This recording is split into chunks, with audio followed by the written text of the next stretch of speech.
ಸಖತ್ ಖಾರ ಬಣ್ಣ ಮತ್ತು ರುಚಿ ಆಚಿ ಚಿಲ್ಲಿ ಪೌಡರ್.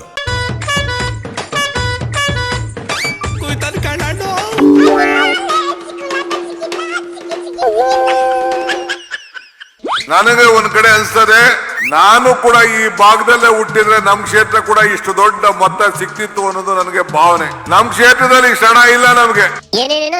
ನನಗೆ ಒಂದ್ ಕಡೆ ಅನ್ಸ್ತದೆ, ನಾನು ಕೂಡ ಈ ಭಾಗದಲ್ಲೇ ಹುಟ್ಟಿದ್ರೆ ನಮ್ ಕ್ಷೇತ್ರ ಕೂಡ ಇಷ್ಟು ದೊಡ್ಡ ಮೊತ್ತ ಸಿಕ್ತಿತ್ತು ಅನ್ನೋದು ನನಗೆ ಭಾವನೆ. ನಮ್ ಕ್ಷೇತ್ರದಲ್ಲಿ ಇಷ್ಟು ಹಣ ಇಲ್ಲ ನಮ್ಗೆ. ಏನ್ಲ ಡಿ.ಕೆ. ರಾಮನಗರನ ಬೆಂಗಳೂರು ಸೌತ್ ಮಾಡಾಕಿ ಕಲಬುರಗಿಲಿ ಹುಟ್ಟಬೇಕಾಗಿತ್ತು ಅಂತೈತಿ.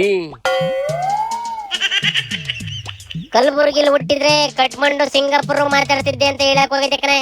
ಆದ್ರೆ ಖರ್ಗೆ ಅಲ್ಲೇ ಕುಂತಿತ್ತು, ಮೆಲ್ಲುಗೆ ಸೈಲೆಂಟ್ ಆಗಿ ಕೌಂಟರ್ ಕೊಟ್ಟಿರ್ಕೊಳ್ಳಿ.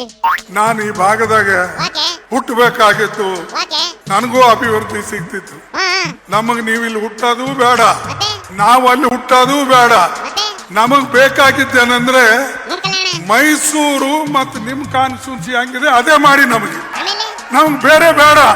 ನಮಗ್ ಸಿಂಗಾಪುರ್ ಬೇಡ, ಲಂಡನ್ ಬೇಡ, ಅಮೆರಿಕ ಬೇಡ. ನಿಮ್ ಮೈಸೂರು ಹೆಂಗಿದೆ, ನಿಮ್ಮ ಕ್ಷೇತ್ರ ಹೆಂಗಿದೆ ಅಷ್ಟು ಮಾಡ್ಕೊಡ್ರಪ್ಪ. ಸೂಪರ್ ಮಾಮಾ. ಕರೆಕ್ಟ್ ಆಗಿ ಹೇಳ್ತೈತೆ ಕಣ್ಲ ಕರ್ಗೆ. ಸುಮ್ಕೆ ನಾನಿಲ್ಲಿ ದುಡ್ಡಿದ್ದಿದ್ರೆ ಏನೇನೋ ಮಾಡಿ ಬಿಸಿ ಆಗ್ತೀನಿ ಅನ್ನೋದ್ರ ಬದ್ಲು ಅಧಿಕಾರ ಸಿಕ್ಕೈತಿ.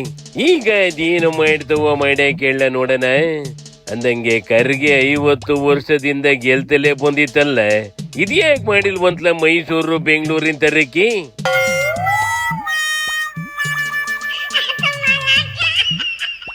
ಅದಕ್ಕೆ ಡೆಲ್ಲಿಗೂ ಬೆಂಗಳೂರಿಗೂ ಓಡಾಡಿ ಅಭಿವೃದ್ಧಿ ಮಾಡಕ್ಕೆ ಟೈಮ್ ಸಿಕ್ಕಿಲ್ವಂತೆ ಕಣೆ.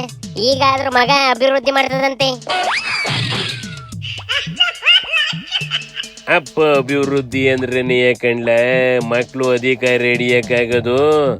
ಇವುಗಳು ಅಧಿಕಾರಕ್ಕೆ ಬಂದು ಅವುಗಳು ವಂಶದ ಬಾವುಟ ನೆಟ್ಟಿ ಓದ್ತವೋ ಹೊರ್ತು ಜನಕ್ಕೆ ಬೇಕಾಗಿರೋದನ್ನ ಮಾಡಕ್ ಹೋಗೋದಿಲ್ಲ ಕಂಬುಡ್ಲೆ. ಅದು ಗೊತ್ತಿರೋದೇ ವಿಚಾರ ಕಂಬುಡ್ಲಣ್ಣ. ಖರ್ಗೆ ಆದ್ರೂ ಅಷ್ಟೇಯ, ಇನ್ನೊಬ್ರಾದ್ರೂ ಅಷ್ಟೇಯ. ಇವು ಜನಗಳಿಗೆ ಕೊಟ್ಟೆ ಕೊಡ್ತೀವಿ ಅಂತ 2,000ಕ್ಕೆ ಕಮಿಟ್ ಆಗವೆ. ಆದ್ರೆ ಅದನ್ನೇ ನೆಟ್ಟ ಕೊಟ್ಟಿಲ್ಲ ಕಣೆ. ಹೋದ ವರ್ಷ ಫೆಬ್ರವರಿ ಮಾರ್ಚ್ ಇದೆಯಾ, ಇನ್ನ ಕ್ಲಿಯರ್ ಆಗಿಲ್ಲ. ಹಾಗಳಿ ಈ ವಾರದಲ್ಲೇ ಕ್ಲಿಯರ್ ಮಾಡಿಬಿಡ್ತೀವಿ ಅಂದಿದ್ವಲ್ಲ, ಇನ್ನು ಹಂಗೆ ಮಾಡಿಕೆ ಕುಂತವೇನಪ್ಪ. ಯಾರು ಹೋಗಿಯವಿಲ್ವೇನ್ಲ? ಬಿಜೆಪಿ ಹೋಗಿತ್ತವೆ ಕಲಣ. ಆದ್ರೆ ಅವುಗಳು ಮಾತ್ರ ಕಾಂಗ್ರೆಸ್ ಹಣ್ಣಿನ ಗಳಿಗೆ ಹಾಕಂತವೆ. ಬಿಜೆಪಿ ಹೋರಾಟ ಮಾಡ್ತೀವಿ, ಗೃಹಲಕ್ಷ್ಮಿ ದುಡ್ಡು ತಗಂತ ಇರೋ ಹೆಂಗಸರುಗಳನ್ನೇ ಕರ್ಸ್ಕೊಂಡು ಸ್ಟ್ರೈಕ್ ಮಾಡ್ತೀವಿ ಅಂತವೆ ಕಣೆ. ಗೃಹಕ್ಕೆ ಬರ್ಬೇಕಾಗಿದ್ದ 2,000 ರೂಪಾಯಿ 2 ತಿಂಗಳು ಲೂಟಿ ಹೊಡೆದ್ಬಿಟ್ಟವ್ರೆ. ಸುಮಾರು 5,000 ಕೋಟಿ. ಈ ಕಾಂಗ್ರೆಸ್ ಅವರು ಏನ್ ಮಾಡಿದ್ದಾರೆ, ಕ್ಯಾಲೆಂಡರ್ ಅಲ್ಲಿ ಫೆಬ್ರವರಿ ಮಾರ್ಚ್ ತೆಗೆದು ಹಾಕ್ಬಿಟ್ಟಿದ್ದಾರೆ. ಜನವರಿ ಕೊಟ್ಟಿದ್ದಾರೆ, ಸೀದಾ ಏಪ್ರಿಲ್ಗೆ ಹೋಗ್ಬಿಟ್ಟಿದ್ದಾರೆ.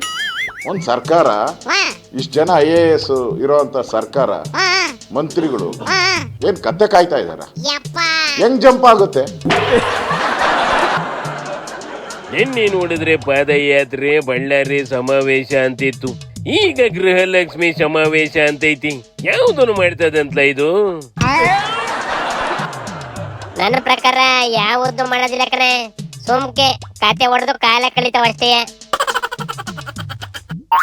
ಹೋಗಿಲ್ಲಮ್ಮಕ್ಕೆ.